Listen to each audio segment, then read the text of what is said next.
el día de hoy de enfermedad del segmento adyacente.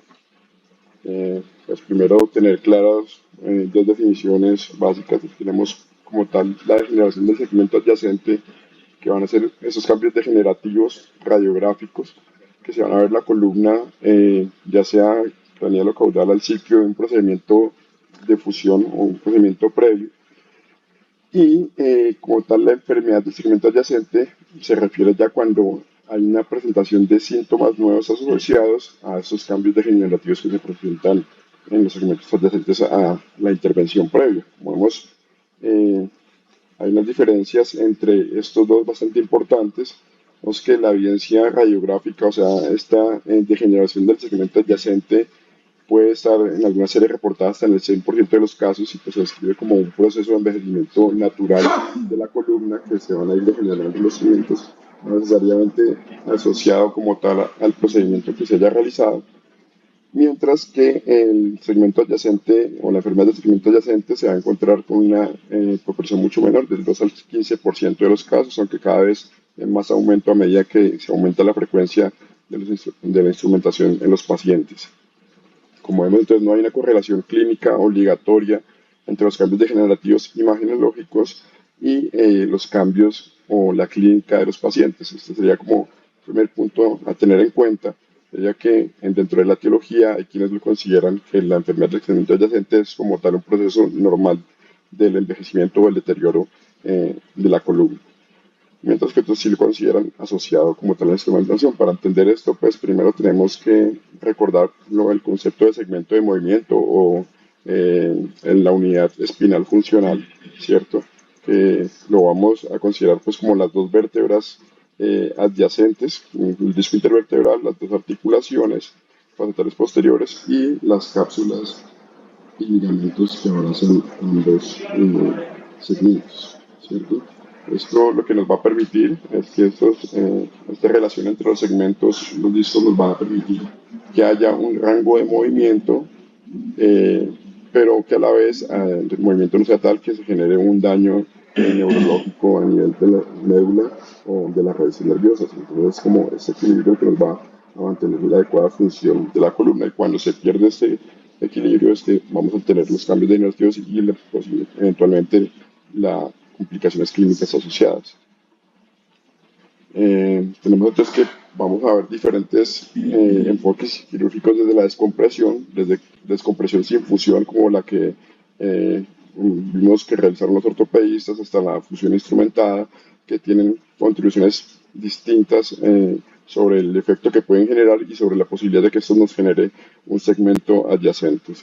Entonces empecemos con la descompresión sin fusión. Por ejemplo, una laminectomía sola podría generar una enfermedad del segmento adyacente. Se considera que sí, se han visto que los estudios, hay una tasa de 8% a los 5 años en pacientes que han sido llevados a la laminectomía para enfermedad del segmento adyacente, especialmente cuando son laminectomías eh, de hasta 3 niveles sin fusiones, y una tasa de reintervención que puede llegar hasta el 14%, encontrando degeneración como tal imagenológica en 54% de los pacientes.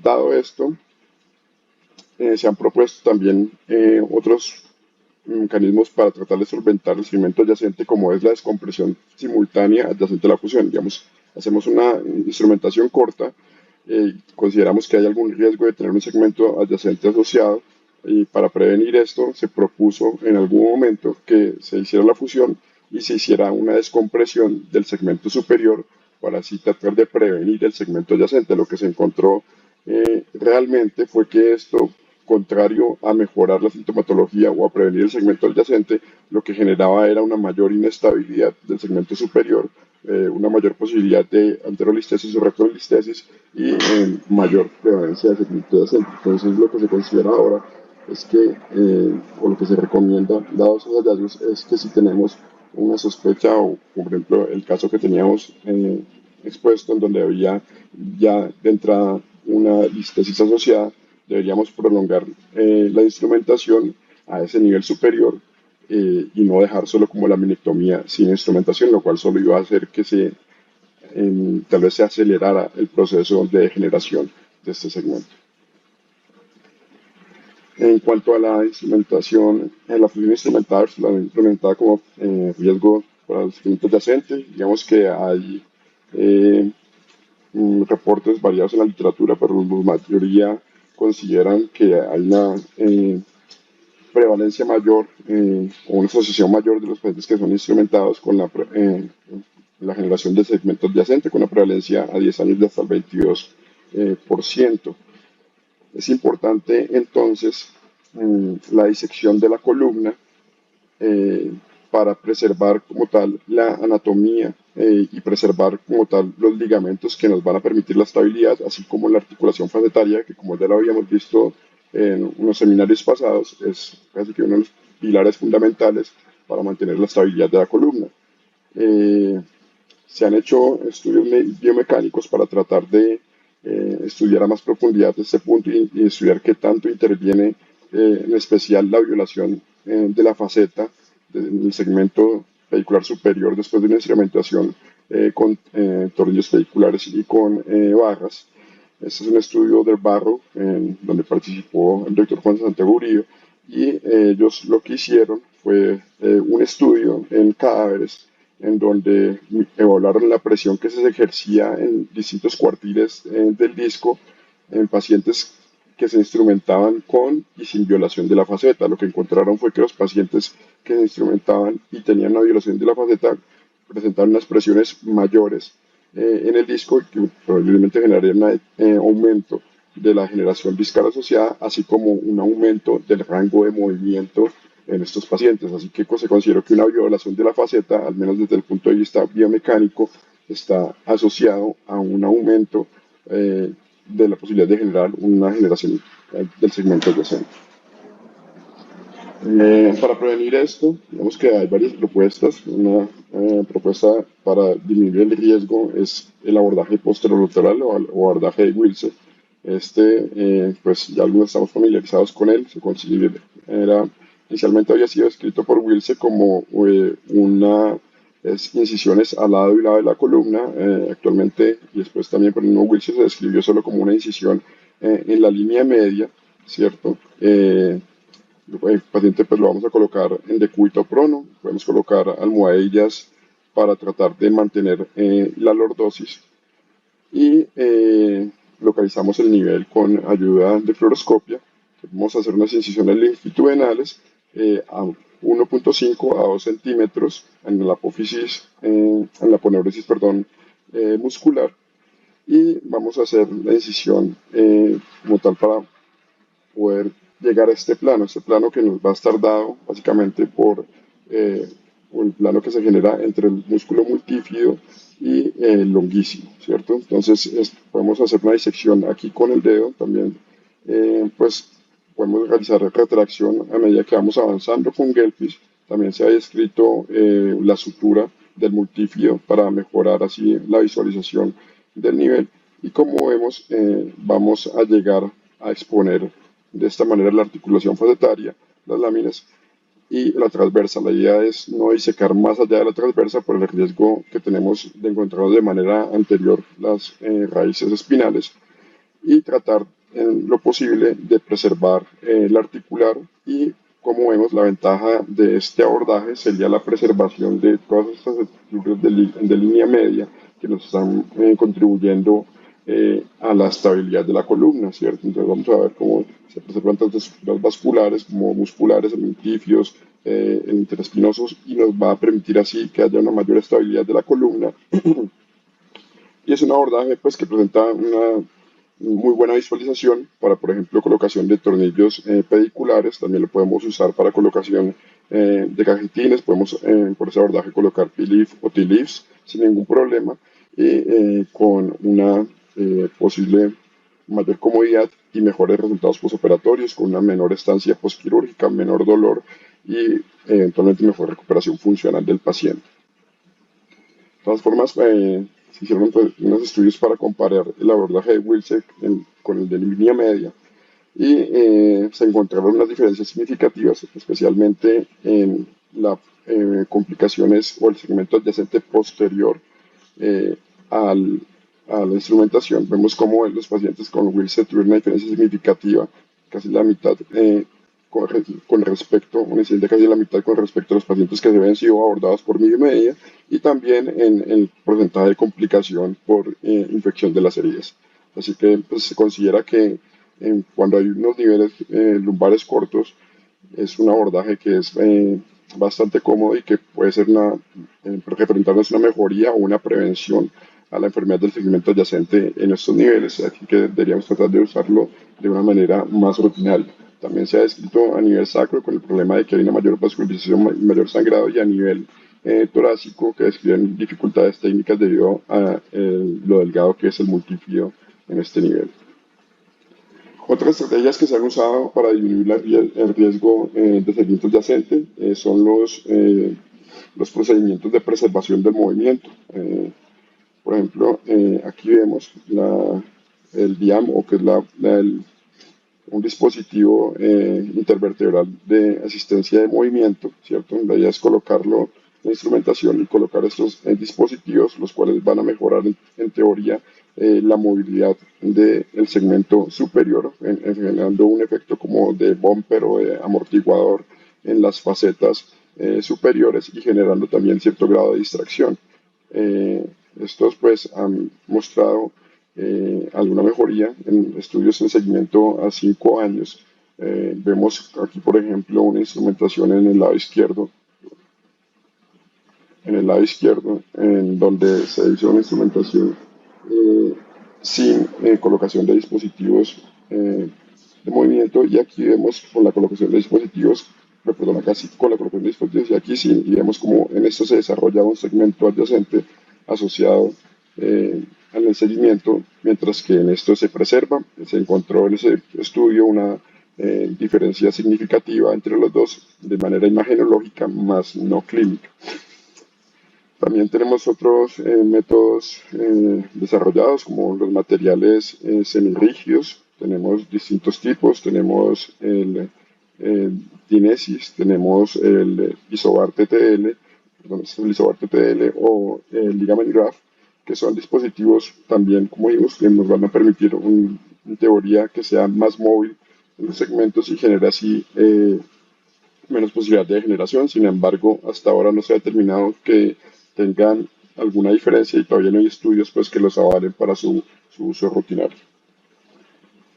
Otro método de preservación sería el reemplazo total de disco. Este es especialmente útil en pacientes que tengan una lumbalgia discogénica con una enfermedad en un solo nivel y una clínica en donde se preserve pues, el movimiento segmentario. La idea que es mejorar la función clínica, preservar este movimiento. También se han hecho estudios comparativos en donde muestra que este tipo de procedimientos podría tener alguna mejoría y menor incidencia de segmento adyacente versus la fusión pedicular tradicional. Entonces, tenemos que estos estudios parece que han probado, esos tipos de procedimientos han probado disminuir la incidencia de segmentos adyacentes de manera imagenológica, como dijimos, no se correlacionan tan bien clínicamente con escalas como el EVA o como el índice de discapacidad de Oswestry, no han demostrado realmente mejoría con estos procedimientos y sí hay también cierto grado de complicaciones asociadas como aflojamiento de la fijación interna o fracturas de la apófisis espinosa por estos procedimientos, así que tampoco son inocuos. Además que usualmente los grupos que comparan unos con otros las indicaciones que llevaron a realizar el procedimiento en un caso de la fijación pedicular versus el procedimiento de preservación de movimiento eran pacientes distintos tanto por sus características demográficas como por la condición clínica que los lleva a ser intervenidos, así que realmente estos estudios todavía no parecen ser comparables y no son un adecuado nivel de evidencia para decir que esta sería una buena técnica de prevenir el segmento adyacente. Otro aspecto a tener en cuenta va a ser la longitud de la fusión. Hay reportes contradictorios, sin embargo, se considera en la mayoría de estudios que el tamaño de la fusión es un factor de riesgo para desarrollo del segmento adyacente y dentro de eso también se genera pues la interrogante de si se puede parar en el E5-S1, ¿cierto? Se consideró por algún tiempo la fusión L4-L5 como una fusión flotante y se consideraba que podría generar una mayor inestabilidad y acelerar la degeneración del E5 según lo que demostraron los estudios posteriormente es que realmente no había un riesgo mayor de generación del segmento adyacente, por el contrario, parecía ocurrir lo contrario, parecía que el hecho de que se preservara ese segmento de movimiento L5S1 reduce el estrés que se genera como tal y la fuerza no se concentra en el segmento adyacente craneal, lo cual permite eventualmente que haya una menor incidencia de segmento adyacente a nivel craneal si se preserva, así que ya se considera incluso antes más adecuado preservar ese segmento L4, L5, S1 móvil para permitir así una mejoría en la dinámica como tal de la columna, sin que se haya encontrado que la fusión del 5S1 representará realmente alguna ventaja clínica. Otro aspecto importante a tener en cuenta es la influencia del balance sagital. Johan nos habló un poco de esto en la paciente, entonces parámetros como el sacral slope, el pelvic tilt o la inclinación pélvica o la incidencia pélvica van a ser muy importantes tener en cuenta también la lordosis lumbar a la hora de determinar el riesgo que tiene nuestro paciente de sufrir de una enfermedad del segmento adyacente. Se considera entonces que un sacral slope aumentado, un pelvic tilt aumentado, perdón, bajo, una lordosis lumbar baja, una hipolordosis, van a aumentar el riesgo de segmento adyacente lumbar, así como un pelvic tilt y una incidencia pélvica aumentada van a aumentar también este riesgo. Y muy importante también la relación que va a haber entre la lordosis lumbar y la incidencia pélvica. A mayor sea esta, mayor riesgo de generar un desbalance o una enfermedad de segmento adyacente. Entonces es importante, como dijimos, prevenir la hiporlordosis. ¿Por qué es importante? Porque la hiporlordosis postoperatoria es bastante común. En los pacientes instrumentados no se hace una adecuada preservación del balance sagital y vemos pacientes que terminan con una hipolordosis significativa que puede eventualmente generar un segmento adyacente. Vemos acá un estudio en donde se reportó que mantener un ángulo de lordosis L4, L5 superior a 20 grados va a ser muy importante y va a ser estadísticamente significativo para la preservación del segmento y para prevención del segmento adyacente. Como hablamos también, el mismatch o la discordancia entre la incidencia pélvica y la lordosis lumbar también va a ser muy importante. Los estudios hablan de que con una discordancia mayor de 11 grados, los pacientes tienen mayor posibilidad de degeneración y mayor de 15 grados se ha descrito como un factor de riesgo para desarrollar enfermedad del segmento adyacente.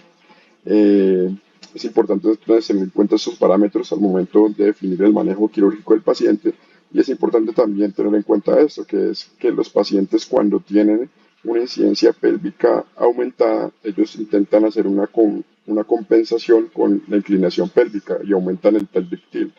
Entonces, al aumentar el pelvic tilt, después de fusionarse, no pueden hacer esta compensación y al no lograr hacer esta compensación, se deteriora aún más la movilidad y se aumenta aún más este mismatch de incidencia pélvica versus lordosis lumbar. Entonces, es muy importante tener en cuenta estos parámetros a la hora de nuestra intervención. En cuanto a las instrumentaciones largas o las instrumentaciones para deformidad, también se ha considerado que los constructos pueden tener, o la forma en que realizamos los constructos pueden tener algún efecto en la biomecánica de los segmentos.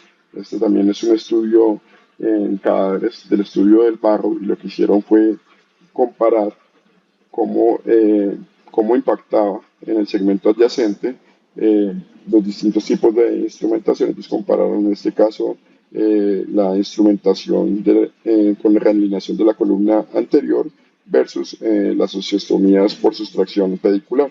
Esto es lo que encontraron y dentro de estas vieron distintas formas de distintos constructos, ya fuera con 2 barras o con 4 barras, con L-Leaf o con L-Leaf y T-Leaf. ¿Listo? Lo que encontraron ellos es que hay una diferencia significativa entre los pacientes que eran llevados a instrumentación anterior versus los que se llevan a osteotomías posteriores. Y entre los que se llevan a osteotomías posteriores, los que se realizaba el ELIF tenían una mejor o una menor en radio de movimiento respecto a los que se realizaba con TILF. ¿Listo? Sin embargo, pues todavía no hay estudios clínicos que soporten sobre o recomienden sobre alguno de estos dos procedimientos en deformidades. Para las conclusiones tenemos pues que hay evidencia radiográfica muy amplia sobre la degeneración de segmentos adyacentes, que esta realmente no tiene una correlación como tal con la enfermedad, que como vimos tiene una incidencia mucho menor. Hay distintos enfoques quirúrgicos que van a contribuir de manera distinta al desarrollo de segmento adyacente, y reconocerlos y individualizar cada paciente nos va a permitir determinar cómo debemos manejar al paciente. La laminectomía adyacente a la fusión va a ser un factor de riesgo y se debe evitar. También se debe proteger las lesiones facetarias superiores y para esto una buena técnica de protección puede ser la instrumentación por la vía posterolateral o de Whitset. Y tenemos que los procedimientos de preservación del movimiento tienen una mejoría radiológica, pero todavía no está asociada con una mejoría clínica. La longitud de la fusión se considera también un riesgo. Y la preservación del segmento de movimiento L5-S1 parece que previene o ayuda a prevenir también en la enfermedad del segmento adyacente. En cuanto al balance sagital, recordar principalmente la hipolordosis y el mismatch de la lordosis lumbar y la incidencia pélvica. Eso es lo que tenía por hoy. Gracias. Gracias, Lucas. Yo tengo dos preguntas, Lucas. Cuando uno observa enfermedad del segmento adyacente radiológica, pero no tiene repercusión clínica, ¿debe operar el paciente? No, No. lo que es que no. Hay seguimientos a largo plazo y realmente no hay una correlación. Hay pacientes que pueden permanecer asintomáticos y no tienen sintomatología, Ok, no de hay. acuerdo. Y pregunta para Gustavo y Julián, si realmente es absoluta la premisa de que uno no puede parar en el E1 ni puede parar en T1, perdón, en C7, si eso es absoluto o no, porque yo he leído artículos que dicen que eso no es tan real, pero me gustaría por la experiencia de ustedes qué opinan al respecto.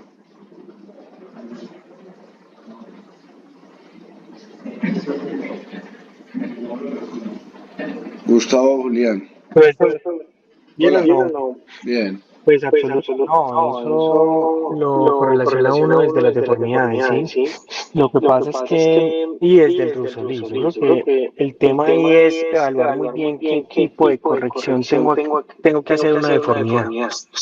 Absoluto no lo es. Lo que pasa es que depende de varias cosas. Por ejemplo, si tenés una escoliosis del adulto, tenés un paciente que tiene el ápex de la escoliosis en el E2 y tenés que parar en T12, la probabilidad de que T12 que es tan móvil y T11 móvil te haga segmento adyacente más rápido, y si tiene degeneración discal es mejor subir un nivel más a T10 o T9, ¿sí? Pero absoluto, absoluto no. Depende también de cómo esté la integridad del disco. Lo que pasa es que, por ejemplo, si vos haces una fijación larga, supongamos que haces una fijación de T10 a L5. En el E5 hay varios estudios que evalúan la calidad de vida del paciente cuando se para el E5 que cuando se para en el C1 ilíaco. Y es mucho mejor la calidad de vida del paciente cuando se para en el E5, por ejemplo. Pero tiene que tener un disco completamente íntegro, tiene que tener un disco sano. ¿Sí? Si el disco está degenerado, la probabilidad de que haya segmentos adyacentes es mucho más alta, porque estás metiéndole mucha carga axial al disco. En fracturas, por ejemplo.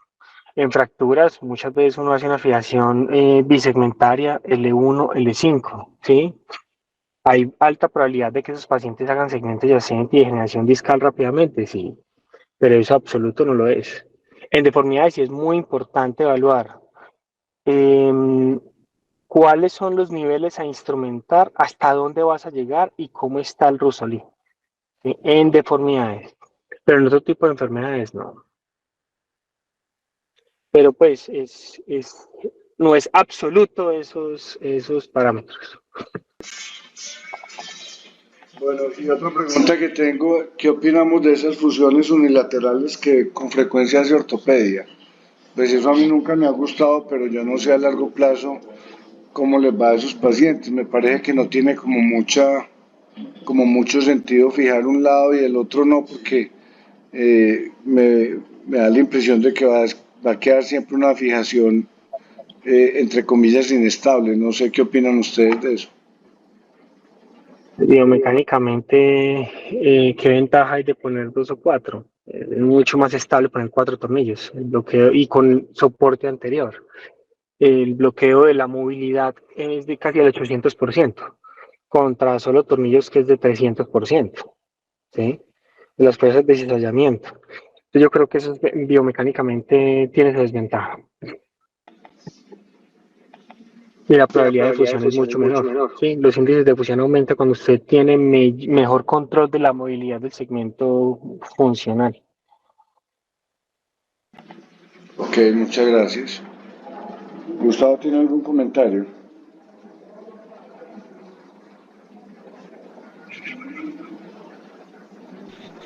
Nacho, no, completamente de acuerdo pues con los comentarios que se han hecho. Eh, eh, pues digamos que de las cosas que uno puede, hay muchas cosas que uno no puede controlar, obviamente, en la enfermedad del segmento adyacente, pues obviamente la biología de los pacientes y los campos degenerativos a los que puede estar predispuesto, pues es algo que realmente pues no se puede controlar. Sin embargo, digamos que en las cirugías de enfermedad degenerativa hay dos cosas que fueron las que hizo énfasis Lucas, y es básicamente en la protección de los tejidos del segmento adyacente y en el alineamiento sagital.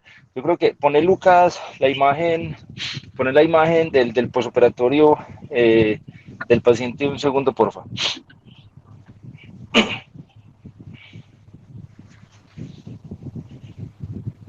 ¿Te queda fácil ahí ponerlo o ya cerraste la presentación? Estamos en eso. Calma. Entonces, básicamente es eso. Era también nuevamente como llamar la atención sobre abordajes posterolaterales que claramente son protectores del segmento adyacente. Claramente son protectores porque pues realmente uno nunca ve la articulación facetaria o ve únicamente el aspecto lateral de la articulación facetaria y por lo tanto no desvasculariza la articulación facetaria y en general no se viola la cápsula articular. Entonces, digamos que son esos dos elementos. En cuanto al balance sagital, pues yo pienso que la mayor parte de los pacientes que hacen enfermedad del segmento adyacente usualmente son pacientes que tienen consecuencias biomecánicas en la fijación de los últimos dos segmentos móviles, que es donde realmente con mayor frecuencia hacen procedimiento en enfermedad degenerativa. Entonces, digamos que perder lordosis en la columna lumbar baja, en el E4, L5 y L5, S1, realmente que es realmente un desastre biomecánico para los pacientes y esa tal vez es la cirugía que vamos a ver con más frecuencia en los próximos años. O sea, todas esas cirugías que hemos hecho, pues porque obviamente todos hemos hecho, que hemos hecho en los últimos 15 años, es probable que muchas de las cirugías vayan a terminar en una revisión porque pues obviamente pues cada vez comprendemos más y entendemos más los principios. Entonces, miren cómo esa instrumentación, la instrumentación del lado derecho es completamente diferente a la instrumentación del lado izquierdo. Pues la instrumentación del lado izquierdo era en parte, digamos que la instrumentación L4, L5 y S1 era en parte la instrumentación que tenía el paciente, pero entonces digamos que ahí es como importante resaltar cómo los tornillos que se ponen de forma posterolateral, que son los tornillos del lado derecho, tienen una orientación completamente diferente a los tornillos que se ponen, que están en el lado izquierdo. Y si ustedes ven, miren cómo cuando uno usa un abordaje de Wilce, realmente las cabezas de los tornillos y las barras se alejan de la articulación facetaria y eso obviamente es protector para, para el segmento para el segmento adyacente, además pues de la estabilidad pues que brindan los tornillos puestos de esa forma. Entonces, no, pues básicamente era como llamar la atención. Nosotros a esta paciente decidimos hacerle únicamente un abordaje posterior porque como tenía unos tornillos L5 y S1, pues habría que hacerle 540 grados, entonces nos pareció pues mucha cirugía para la paciente. Sin embargo, logramos restablecer el digamos, satisfactoriamente la lordosis L5S1 con una caja que tiene, pues que en ese grado en ese caso no pudimos poner una caja de 15 grados, pero esa caja tiene 10 grados y realmente, pues digamos que fue favorable ahí para la unión de un bosaco, y lo mismo en el E4 L5, que sí pusimos una caja de 15 grados. Entonces, bueno, yo creo que eso era pues como lo más importante que yo tal vez quería puntualizar de la reunión. Muchas gracias.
Cantemos con grande fervor.